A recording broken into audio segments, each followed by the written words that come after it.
అందరికీ నమస్కారం అమ్మ. ఈరోజు మనం తెలుసుకుంటున్న అంశం ఏంటంటే 8వ తరగతి తెలుగులో 11వ పాఠ్యాంశమైన భువన విజయం అనే పాఠ్యాంశానికి సంబంధించి టోటల్ టెక్స్ట్ బుక్లో ఉన్న భాషాంశాలను చూద్దాం. ఇంకా మన ఛానల్ సబ్స్క్రైబ్ చేసుకునే వాళ్ళు ఎవరంటే దయచేసి సబ్స్క్రైబ్ చేసుకొని లైక్ చేసి షేర్ చేసి మీ ఫ్రెండ్స్కు రిలేటివ్స్ అందరికి సబ్స్క్రైబ్ చేసుకోమని చెప్పండి. నా ఛానల్ని సబ్స్క్రైబ్ చేసుకొని ప్రత్యక్షంగా పరోక్షంగా సపోర్ట్ చేస్తున్న వాళ్ళందరికీ పేరు పేరున ప్రత్యేకమైన హృదయపూర్వక ధన్యవాదములమ్మ. ఇంకా ఆలస్యం చేయకుండా వీడియోలోకి వెళ్ళిపోదాం. వేటూరి ప్రభాకర్ శాస్త్రి గారి గురించి, సివి సుబ్బన్న గారి గురించి కవి పరిచయాలు. అవగాహన ప్రతిస్పందనకి సంబంధించి ఇక్కడ చూడండి అమ్మ. అవతారనామం సాధించిన కార్యం.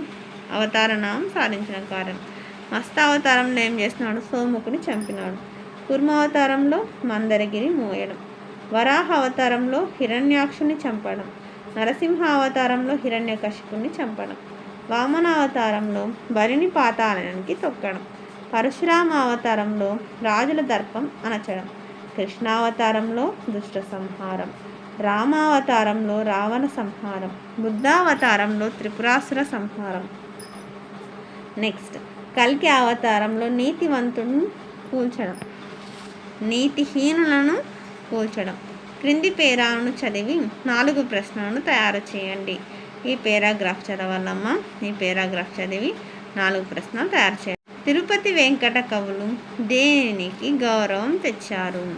అష్టావధానంలో ఎన్ని అంశాలెన్ని? తెలుగు పద్యానికి ఎన్ని సంవత్సరాల చరిత్ర ఉంది? అవధానంలో ప్రశ్నలు అడిగే వారిని ఏమంటారు? క్రింది పద్యాన్ని చదివి ఇచ్చిన బహుళ ఐచ్ఛిక ప్రశ్నలకు జవాబులను రాయండి. మధురమైన భాష తెలుగు.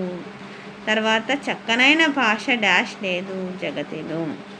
తర్వాత బిడ్డకు ఎవరి పాలు బలము? తల్లి పాలు. ఈ పై పద్యాన్ని ఎవరు రచించారు? నార్ల చిరంజీవి.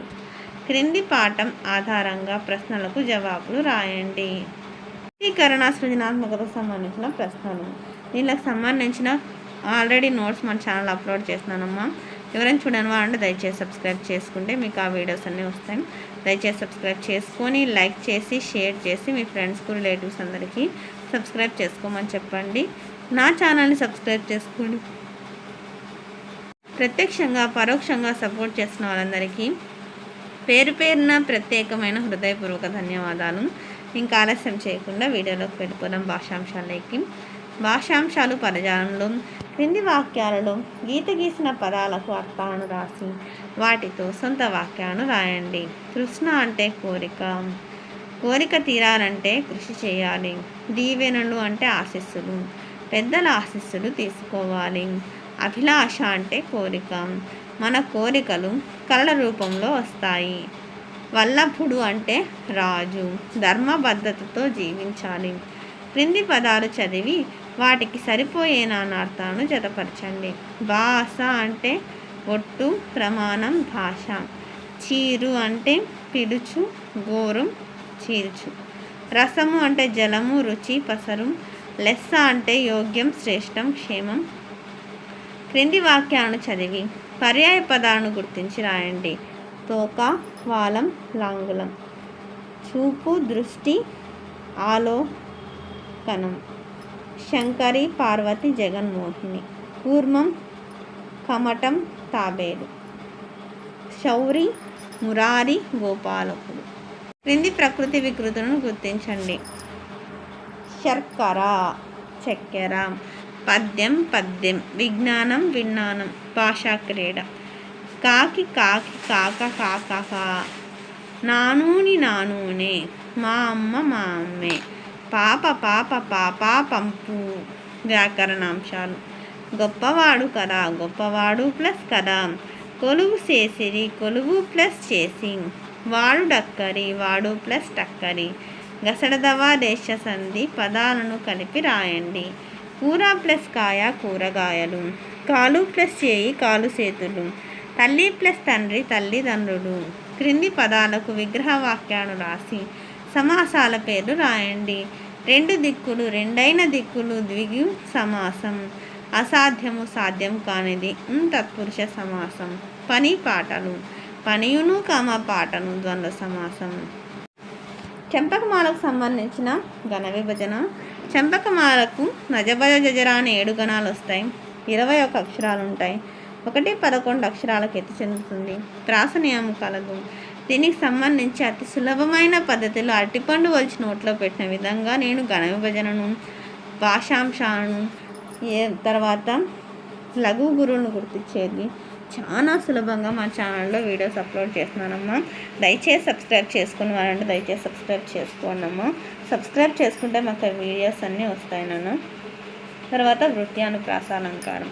క్రింది వాక్యాలను పరిశీలించండి. ఇక్కడ డు, డి, డి, డి, డు. ఇక్కడ డా అనే పదం, డా అనే హల్లు అనేక సార్లు అవృత్తం అంటే రిపీట్ అయింది కాబట్టి ఇది వృత్యానుప్రాస అలంకారం. తర్వాత ఇక్కడ చూడండి, రా, రా, రా, రా, రు. ఇది రా అనేది అనేక సార్లు అవృత్తమైంది కాబట్టి ఇది వృత్యానుప్రాస అలంకారం.ష్ణు,ష్ణు, షణు. ఇక్కడ షణు అనే హల్లు అవృత్తం అనేక సార్లు అయింది కాబట్టి ఇది వృత్యానుప్రాస అలంకారం. తర్వాత ప్రాజెక్టు పని. అల్లసాని పెద్దన 16వ శతాబ్దం, సార్వోచిష్యం అనుసంభవం, హరికథాసారం మొదలైనవి. నంది తిమ్మన 16వ శతాబ్దం, పారిజాతాపహరణం, వాణీ విలాసం మొదలైనవి. పాఠ్యాంతర పద్యంలో నేను నేర్చుకున్న అంశాలు, నాకు నచ్చిన అంశాలు.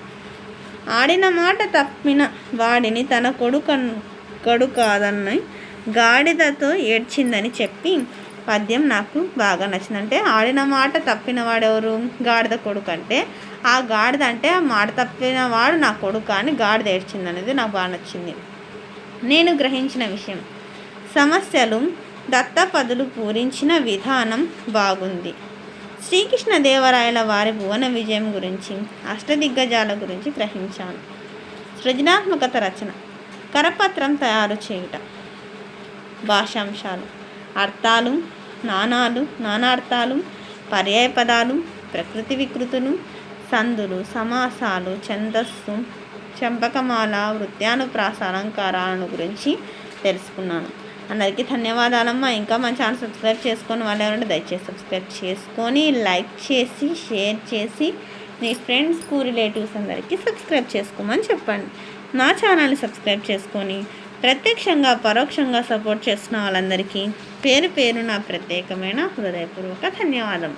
అందరికీ ధన్యవాదాలు. దయచేసి వీడియోని మాత్రం స్కిప్ చేయండి.